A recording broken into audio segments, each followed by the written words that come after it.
like to congratulate the department, and also I like to thank all the people who are sitting in the stage for spending the time. Even our Dr. Armstrong, we have to attend the meeting at the university. You know, running the university, taking care of 120, 30 institution colleges, very difficult. You have to go for the meeting with the institution. In spite of that, he said that I will come to Vaishnava College to speak to the students. That is the thing. That's why I'm not going to have a lengthy speech. I want to tell a lot of things, but I'm not going to tell all these things because Armstrong sir have to go to the university. And also, I like to congratulate the whole department. I like to thank all the department. Be seated in the auditorium. You learn things from others, outside participants. All the best. Thank you.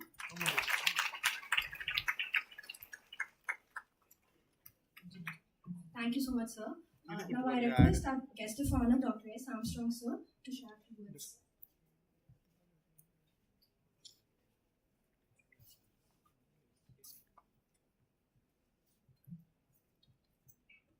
அவனு போடுறாங்க நம்ம மாற்றி விட்டா ஒரு லைவ்ல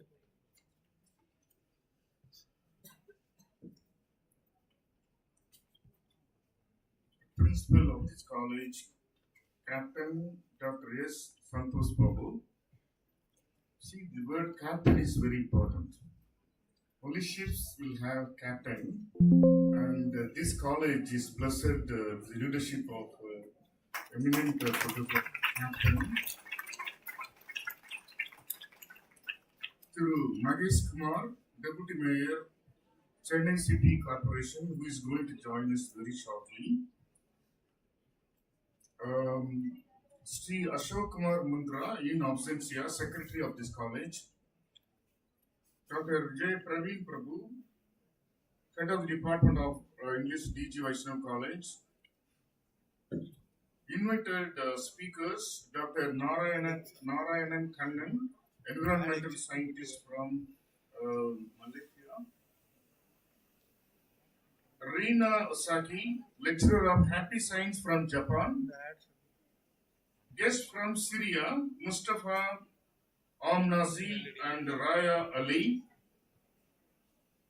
My dear students and faculty who are going to chair various sessions here, Dr.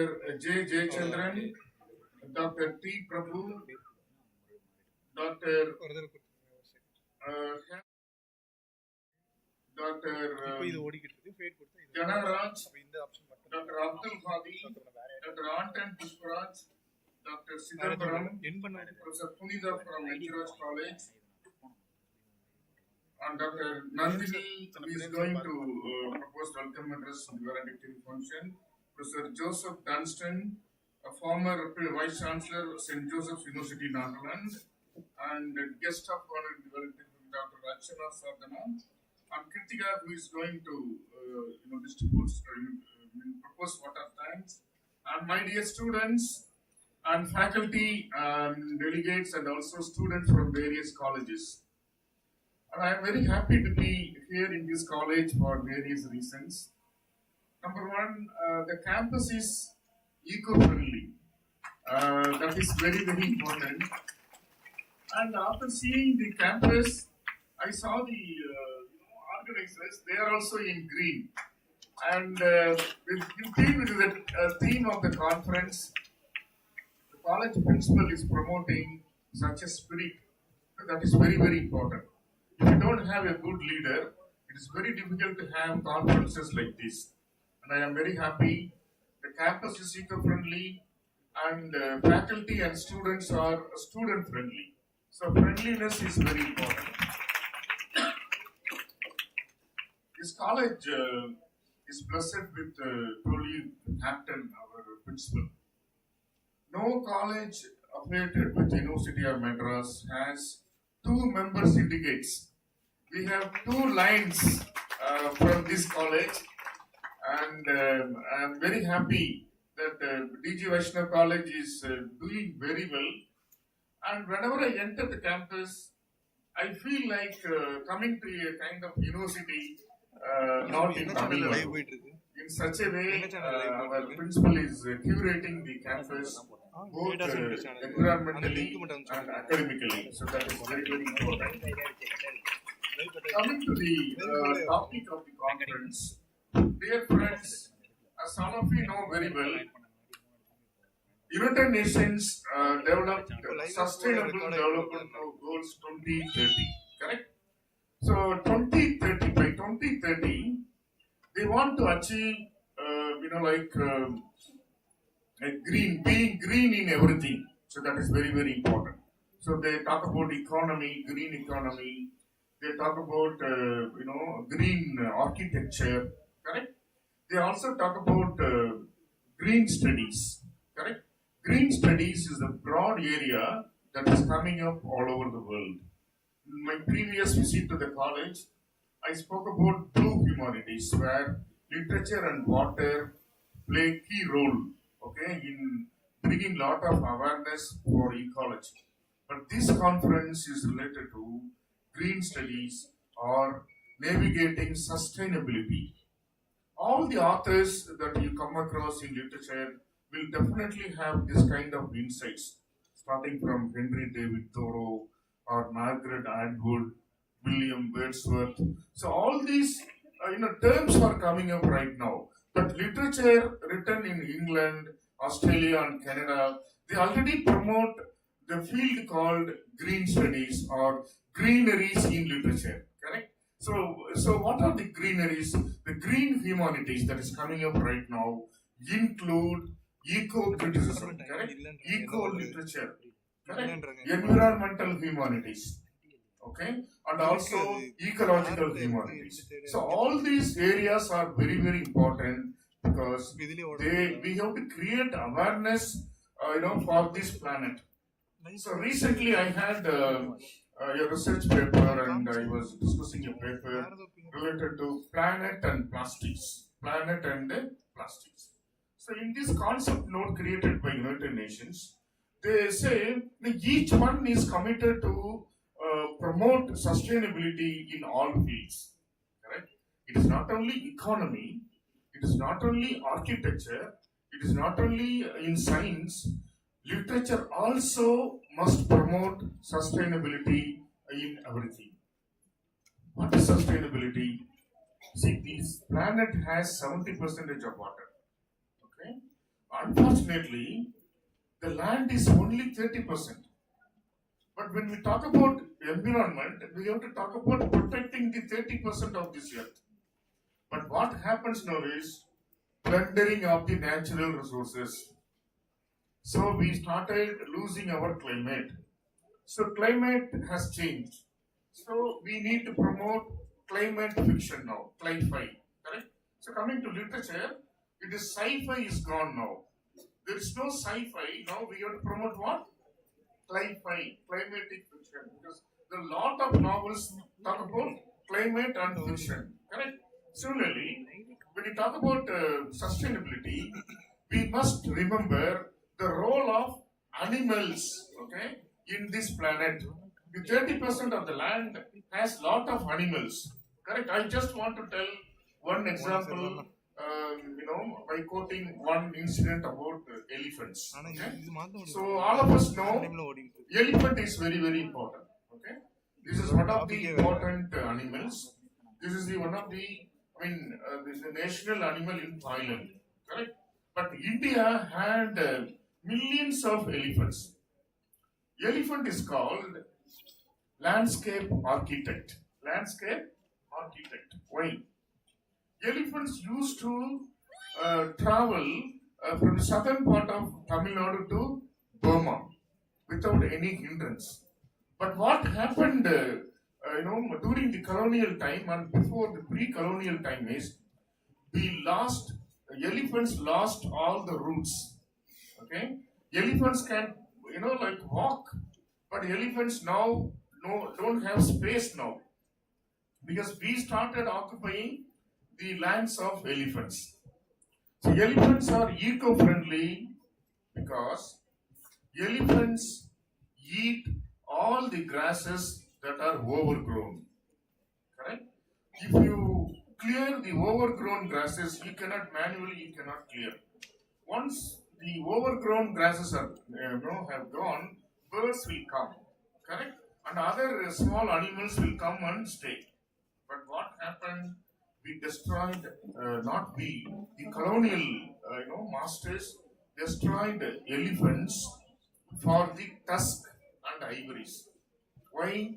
Elephant tusk and ivories were used for coat buttons and also ball games in the in-house ball games. So they destroyed millions of elephants in India and we lost sustainability.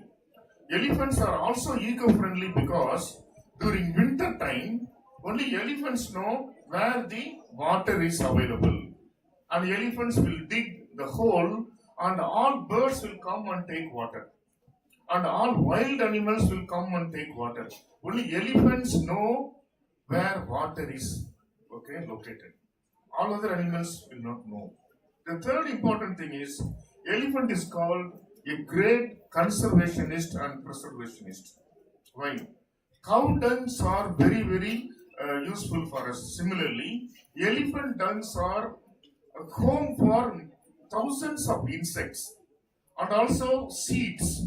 The seeds will be planted elsewhere and many grasses will grow. So elephants are eco-friendly, but unfortunately we are not eco-friendly. We try to kill animals, we try to hunt animals, we also take all the resources both in the land also in the water. So recently there was a survey about marine biodiversity. Now we have to promote another field called sustainable literature. Correct? Why? Because we lost lot of coral reefs in the ocean in the world. Once you remove coral reefs inside the ocean, what will happen is it is like removing the houses in the land. Once you take away the coral reefs for medicinal purposes, fish will not have shelter. Tortoise will not have shelter. Okay, sea animals will not have any shelter inside the ocean. So man started plundering the land and also plundering the ocean. So there is a necessity for us to promote sustainability in literature, and we have to bring sustainability and literature in the curriculum. That is very, very important. That is the need of the hour. Very short note. I congratulate the PG Department of English for organizing a great conference, second international conference on navigating sustainability, multidisciplinary approach. As Professor Principal rightly pointed out, literature and language and computers you cannot separate. Okay, literature, language, and computers must travel together for bringing sustainability. Thank you so much. Thank you so much for those insightful words, sir. We are honored to have with us today distinguished guest whose contribution to the society and literary world are commendable. Today, to felicitate our esteemed guest of honor, Dr. S. Armstrong, Sir, Professor and Head of Department of English, Member, Vice Chancellor, Convener Committee, University of Madras, Chennai. I now kindly request our respected Principal, Captain Dr. S. Santosh Babu, Sir, to do the honor.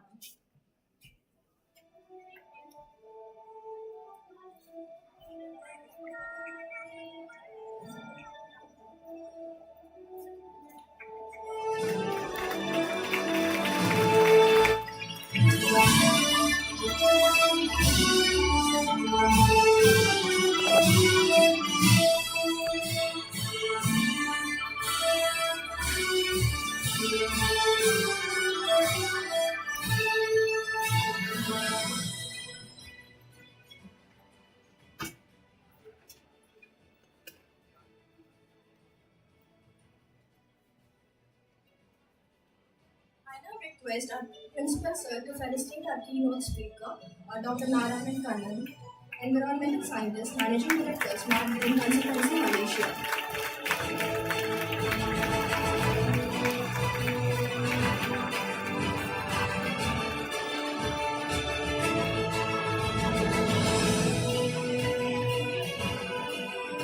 I now request Mr. Mustafa Amnazi and Ms. Raya Ali to come up onto the stage for the felicitation. Ms. Rina, second lecturer of Happy Science, Japan.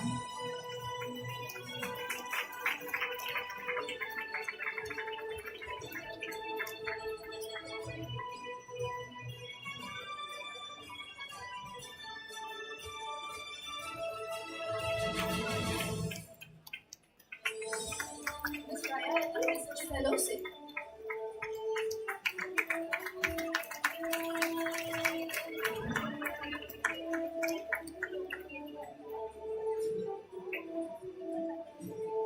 Our principal sir has one member syndicate, and so on behalf of the students and the PG Department of English, I now invite Dr.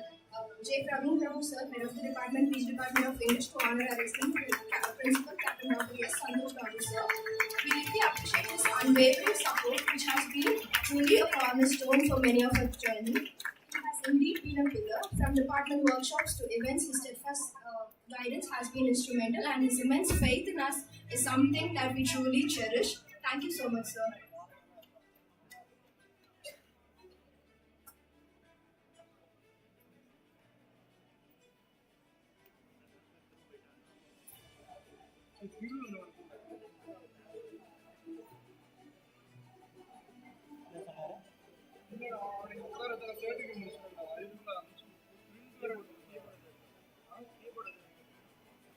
With a commitment to fostering meaningful discussion, we are privileged to boast a lineup of distinguished keynote speakers who bring profound perspective on sustainability. We now invite our eminent keynote speaker, Dr. Narayan Kannan, environment scientist, managing director, Smart Green Consultancy Malaysia, to share his insights.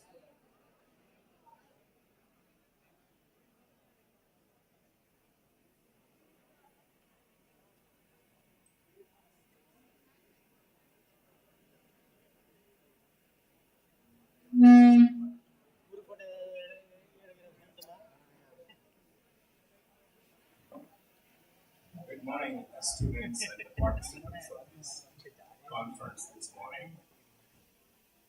I really thank for inviting me to this very interesting conference, Navigating Sustainability. A very interesting title indeed. And the second one is a multidisciplinary approach to that. That's again, it's very important. I'm not a student of literature, but I'm an environmental scientist. So I've been working on this subject for the past 40 years or so. And so I'm deeply involved, and I was very happy that Vaishnav College, especially the Department of PG English,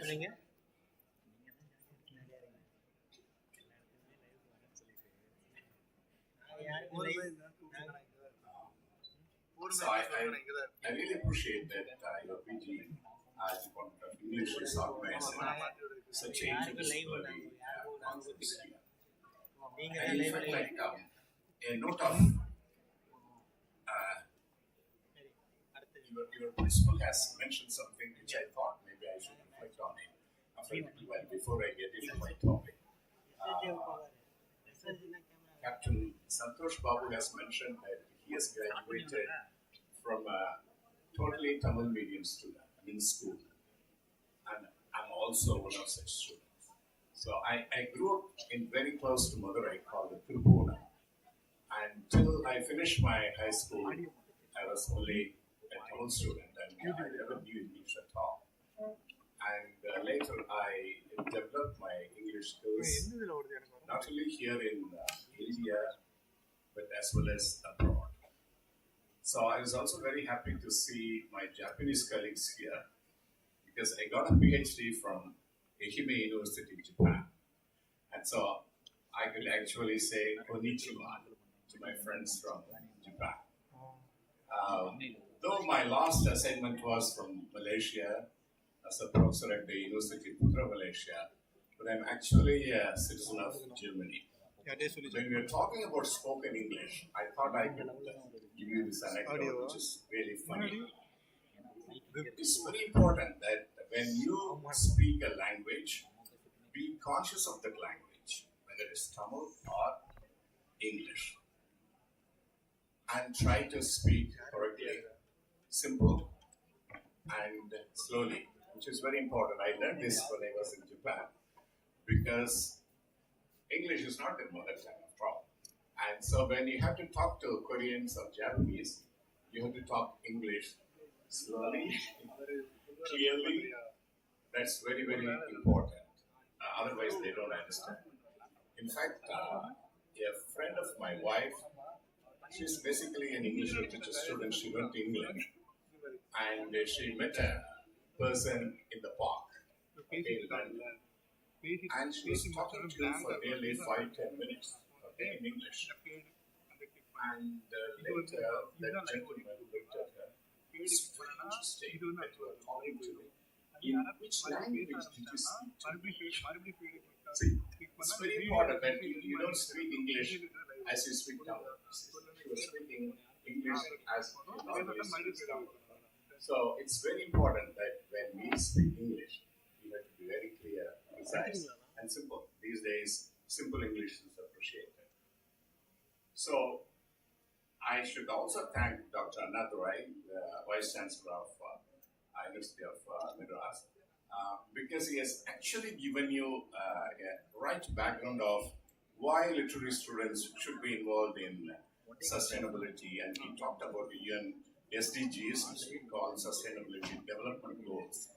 And I really appreciate he has given you actually a nice background. What I'm going to do here is I'm going to show you a few slides, okay, to impress you that this is very important and this conference is also very important, okay.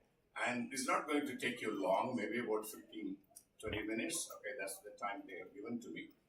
And let's proceed. So, the timeless mentor we learn from Mother Earth.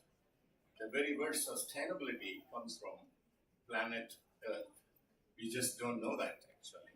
So to live here, the planet Earth has sustained itself for the past 4.7 billion years, okay, through the principle of sustainability, recycling. Have you ever seen planet Earth producing waste? No. He talked about the elephant, beautiful. Elephants don't produce waste. No animal actually produce waste. It's only humans we produce waste. And we have actually polluted both the land as well as the oceans. Whereas in the past 4.7 billion years, planet Earth has sustained this planet in a very, very, very interesting way, which is called the sustainability. Okay. So may I have the next one, please? Hello. Next one. Yeah. So let's begin with Walt Whitman. This is very, very important. When you go through these slides, okay, these words are extremely important. So pay attention to that. So there can be no theory of any account unless it corroborates the theory of the earth. No politics, no song, no religion, no behavior or whatnot is of account unless it compares with the aptitude of the earth, unless it faces that exactness, vitality, impartiality, rectitude of the earth. This is from Walt Whitman, which is a very, very important thing. Next one, please. Hello? Hello? Next one? Oh, okay. Yeah. William Cronin also points out something very important.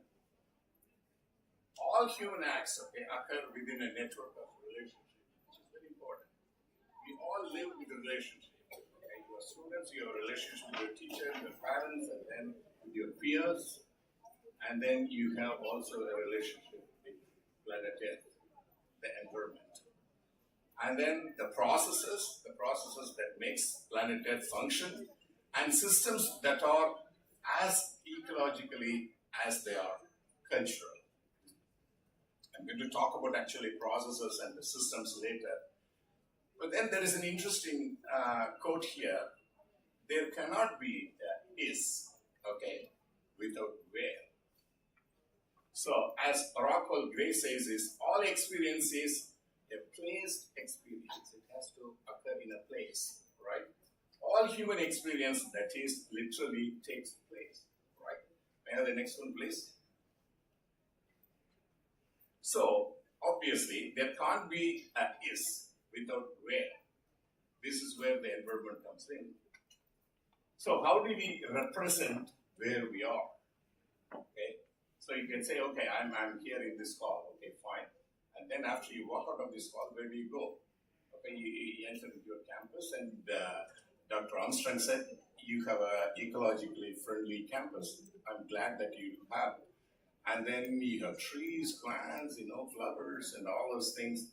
And then you walk out of this, get into your home, and then you meet your parents, and then all your friends and other things. And sometimes, occasionally, you go out to see nature. Okay? So, what is wilderness to us? Many of you probably have no idea about how wild the planet is.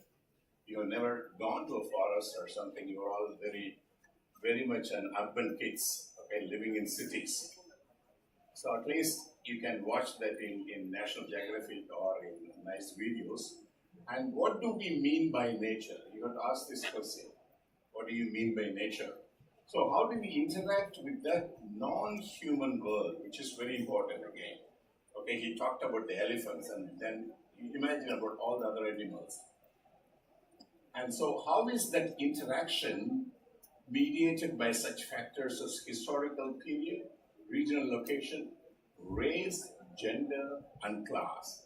These are all very important. Most of the eco-criticism literature is talking about the gender, the race, and the class, and how you interact with planet Earth. Next one, please. So we are entering into the eco-criticism. Dr. Armstrong has mentioned about it. So what is an eco-criticism? Eco-criticism is a study of culture, cultural products such as artworks, writings, scientific theories, etc. that is in some way connected with the human relationship to the natural world. Our relationship to the natural world. Eco-criticism is also a response to needs, problems, or crises depending on one's perception of urgency. The keywords here is urgency, crisis. Note down that. Next one, please. So, we are here, and I'm going to scare you a little bit with 6 facts which are involved with it's no more a climate change, it's a climate crisis. So you must have heard about widespread flooding. Have you ever seen actually flooding in Dubai or in Saudi Arabia, where they have never seen rains for ages, but you have floods there. Okay, and at the same time you have droughts and the rivers get dried up in China and other places, and then you have extreme heat in Europe. Every summer, the elders, 30, 40 people died because it was overheating. Okay. The thing is, greenhouse gas levels are at an all-time high. The greenhouse gases are the one which is actually making the climate change. Okay, that's at the highest now. And he was talking about extinction of species. He was talking about elephants and other animals. Actually, because of the climate change, 1 million species face extinction. It's extreme. In a year after humans occupied planet Earth, he says, several species have actually gone extinct, but maybe an average of 10 species per year or something. But now, because of this climate crisis, 1 million species is going to be totally out of planet Earth. Okay, so we think planet Earth belongs to us. And then oceans are dying. He talked about oceans, which are very important. Oceans are dying. He mentioned about coral reefs. And then we use more than the resources of planet Earth. We actually need 1.78 planet Earth to survive. That means we have exhausted all the resources on planet Earth. And then climate change could be irreversible by 2030. We have only 5 years to act. This is the urgency. So we talked about the crisis, the urgency. Next one, please. The interesting thing is I talked about what we learned. Planet Earth is our mentor. Actually, it is Lovelock, a British scientist, when he was actually searching for life in planet Mars, he came out with this beautiful theory saying that the entire planet Earth is a living thing. It's not you and me. The entire planet Earth is living. How can you say that? The planet Earth manages these three important factors. The surface temperature of planet Earth as an average is about 15 degrees or so. And that is managed by planet Earth. And then atmospheric composition. If you know something about planetary science, then you would know that planet Earth is distinctly different from planet Moon or Mars or Pluto or whatever. Okay, the composition of planet Earth, atmospheric composition is very different. That is again maintained by planet Earth. Okay, and then the ocean salinity. Have you ever thought that in spite of all the rivers bringing in all the salt and other things from the land, the ocean still maintain an average salinity? And that is again done by planet Earth. So he called the planet Earth as Gaia. It's a Latin word. Gaia is for a living being. Okay. Of course, we say Bhumi Mata. Okay. We also have this concept. I'm not going into that. Next one, please. So, interestingly, we from Tamil Nadu, so we inherit this concept of eco-friendly, okay, or eco-centric. The very beginning of Tamil literature, okay, is eco-friendly. In a Tolkapia, the oldest literature what we have in Tamil, he considers the entire planet Earth into 5 landscapes, okay, or biotomes, which is Mullai, the forest, and then the Kurunji, the mountains, and then the Marudam, the plains, and then the Nagal, the coastal area, and then Palai. If you go into this, actually, it's called the concept of Tinai, Ain Tinaigal. This concept of this Tinai is extremely eco-friendly. When you talk about Tinai, you talk about the land, the time, and how that affects people. Okay, and then they say Karupurul. The Karupurul is also very interesting, where they list something about 14 different items which makes the Karupurul of one particular Tinai. Can you imagine? The Tamils have actually classified the god. He said Jai Krishna to begin with. Okay, Krishna is actually a part of Mullai Tinai. So actually speaking, according to the Tamils, the ancient Tamils, God is not an entity which is sitting outside planet Earth and monitoring you, do this, do that. No. He is part of your ecosystem. He is part of an extension of your ecosystem. And so each one, for Mullai we have Krishna, and for Kurji we have Muruga, okay, and Marudan we have Vendan, and Naigal we have Varunan. Okay. Palai was a later thing. Palai is a desertification. When both Mullai and Kurji get destroyed, then what you have is Palai. Okay, so for Palai, they don't have a god. But now they say, or actually like the Nachinarpinia says, that Palai can have Surya as a god, or Kochare, the wild form of Kali. Okay, and you will see why there is a psychological relationship between the land and your temperament.